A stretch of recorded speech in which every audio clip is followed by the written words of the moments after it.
This cluster is centred around the local government area of Casey in Melbourne southeast. It's grown to at least 34 people spread across 5 households. In 4 of those households, every family member now has COVID-19, and at least 2 people aged under 50 have been admitted to hospital after experiencing breathing difficulties related to the virus. The first case was detected on September 2 and it spread rapidly from there, carried by people breaking the rules, that is, travelling more than 5 kilometres from home and visiting other households, a clear violation of the lockdown laws. Now, this is a highly localised cluster and the response is also highly localised. Community leaders have been engaged as well. Extra testing sites have been added in the area.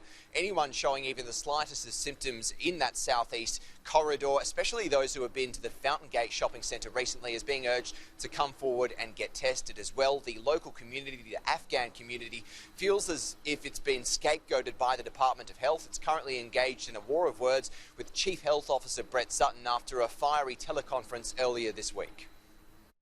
5Ks is one thing. Visiting other people's homes is the real issue here, frankly. The rules are in place for a reason, and anyone who undermines those rules undermines the entire strategy and just means the rules will be on for longer.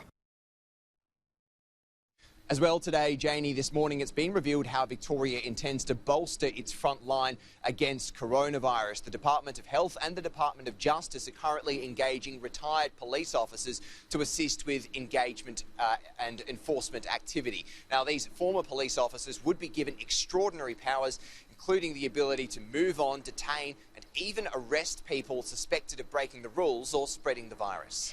And Patrick, police are preparing for another day of anti-lockdown protests across Melbourne. What more can you tell us? Another weekend, another anti-lockdown protest in Melbourne. We saw pretty explosive scenes at the Queen Victoria Market last week. 72 people arrested after an anti-lockdown protest there, many more fined as well. This time, though, organisers are keeping the exact location of the protest pretty close to their chests. They'll only release it half an hour beforehand in an effort to catch Victoria Police off guard. They've also been communicating using encrypted messages, again, to try and evade Victoria Police.